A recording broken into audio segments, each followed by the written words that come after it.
Hi everyone, అందరూ ఎలా ఉన్నారు? Welcome back to our channel. ఈరోజు ఉదయం లేచిన దగ్గర నుంచి క్లైమేట్ అంతా చాలా కూల్గా ప్రశాంతంగా అనిపిస్తుంది. ఎందుకో ఏమో తెలియదు, చాలా బాగా అందంగా అనిపిస్తుంది చూడంగానే. పిల్లలు ఇద్దరైతే ఉదయం లేచిన దగ్గర నుంచి సైకిల్ మీద కుస్తీ పోటీలు అన్నీ పడుతున్నారు.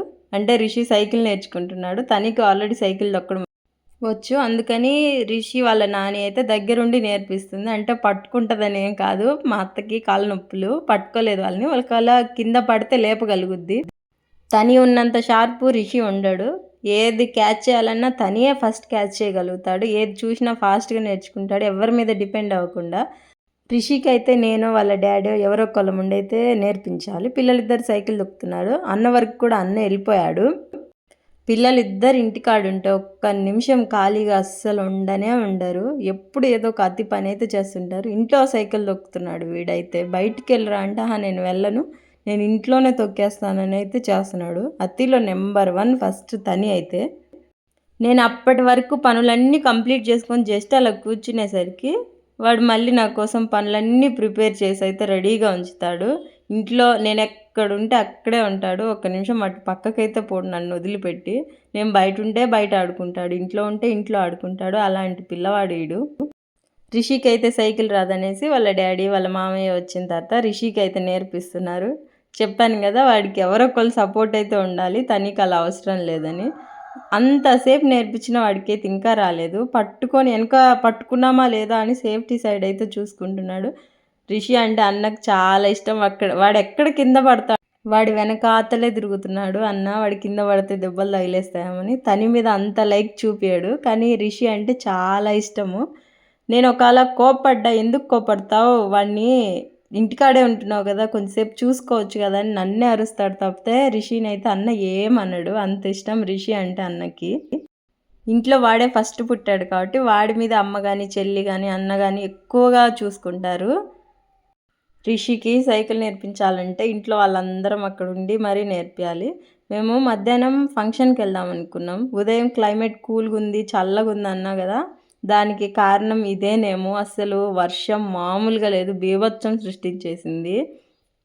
అప్పటికప్పుడు సడన్గా పడేసింది. ఎంత పెద్ద వర్షం అంటే చెట్లన్నీ ఊగుతున్నాయి. మా మెట్ల మీ నుంచి అయితే నీళ్ళు ఎవరో పారబోస్తున్నట్టుగా పోయాయి. అంత పెద్ద వర్షం కురిసింది.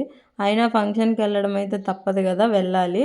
వర్షం పడుతునే లోపల నేను అన్న మా హస్బెండ్ అయితే రెడీ అవ్వడానికి వెళ్ళాము. వర్షం అయితే చూడండి మామూలుగా పడట్లేదు. ఇంత పెద్ద వర్షం సడన్గా చాలా సడన్గా పడింది. అసలు వెళ్ళగలుగుతామో లేదో అనుకున్నాను, కానీ వెళ్దాం, వర్షం తగ్గిపోయిన తర్వాత కాస్త లేట్ అయినా అనేసి మేమందరం రెడీ అయ్యాం. మా తమ్ముడు చూడండి అసలు కెమెరా ముందుకి రానే రాడు. వాడికి అంత సిగ్గో భయమో నాకు అస్సలు అర్థం అవ్వట్లేదు. చూపించరా అంటే ఫేసు అస్సలు చూపించట్లేదు. వర్షం అంతా ఆగిపోయిన తర్వాత మేము ముగ్గురం అయితే బైక్ మీద వెళ్ళాం. దగ్గరే అమ్మ వాళ్ళ ఊరే, అందుకనేసి దగ్గరే కదా బైక్ మీద వెళ్దాం అనుకున్నాం. వెళ్ళే దారిలో చూడండి వర్షం చేసింది, నీళ్ళు ఎన్ని ఉన్నాయో. వర్షం అంతా పడ్డప్పుడు ఒక ఎత్తు, వర్షం అంతా ఆగిపోయిన తర్వాత ఆ వ్యూ చూడడానికి భలే బాగుండిద్ది. వర్షం అంతా పడి మేము వెళ్ళిపోయేసరికి ఫంక్షన్ కూడా అయితే అయిపోయింది. మేము ఇంకా భోజనం చేసేసి అయితే రిటర్న్ వచ్చేద్దాం అనేసి మేము ముగ్గురం భోజనం చేసేసి అమ్మ దగ్గరికి వెళ్ళాము. ఫంక్షన్ డెకరేషన్ కూడా చాలా బాగా చేశారు, కానీ కొంచెం కొన్ని విషయాలలో చాలా డిసప్పాయింట్ అయ్యారు. ఆ వర్షానికి అంతా బురదగా అయిపోయింది. ఎక్కడ కూర్చోవాలన్నా స్పేసే లేదు. ఇంకా అందుకని ఫంక్షన్ అంతా చూసేసుకొని నేనైతే అమ్మ వాళ్ళ ఇంటికి వెళ్ళాను. ఫంక్షన్కి వెళ్ళాము కదా, అక్కడ వాళ్ళు రిటర్న్ గిఫ్ట్స్ ఇస్తారు మా కళ్ళైతే. ఆ రిటర్న్ గిఫ్ట్ని అయితే నేను అమ్మకు చూపిస్తున్నాను. రిటర్న్ గిఫ్ట్లో కొంచెం స్వీట్స్ అవన్నీ వేసిస్తారు. ఇది ఓనీల ఫంక్షన్ కాబట్టి స్వీటు, చలివిడి ముద్ద ఇవన్నీ అయితే కలిపేసి ఇచ్చారు. మనం ఏదన్నా ప్రోగ్రాం పెట్టుకున్నప్పుడు వర్షం పడి ఏదన్నా కొంచెం డిసప్పాయింట్మెంట్ ఉంటే ఆ ఫంక్షన్ అంతా పాడైపోద్ది. మనం ఎక్స్పెక్ట్ చేసేది ఒకటి, జరిగేది ఒకటి అలా అవుద్ది. వీళ్ళు చాలా గ్రాండ్గా ప్లాన్ చేసుకున్నారంట ఫంక్షన్, చాలా బాగా చేద్దామనేసి. కానీ ఏం చేద్దాం, సడన్గా వర్షం పడింది, చాలా డిసప్పాయింట్ అయ్యారు. ఇంకా మేము కొంతసేపు అయితే అమ్మ వాళ్ళ ఇంట్లో కూర్చొని అయితే ఇంకా ఊరికి బయలుదేరదాం, మళ్ళీ వర్షం పడుతుంది, పిల్లలిద్దరు ఇంటికాడే ఉంటారనేసి మేమైతే ఇంకా అమ్మకి చెప్పేసి వెళ్ళిపోతున్నాం ఊరికి. మా ఊరు అమ్మ వాళ్ళ ఊరు పక్కనే, ఒక 5-10 కిలోమీటర్స్ ఉంటాయి. అందుకు ఎప్పుడు రావాలన్నా అమ్మ దగ్గరికి రావచ్చు, వెళ్ళొచ్చు. చాలా దగ్గర అమ్మ వాళ్ళ ఊరికి. ఫంక్షన్ కూడా అక్కడే కదా! ఎలాగో అమ్మని చూసినట్టు కూడా ఉంటదనేసి అమ్మ దగ్గరికొచ్చాను.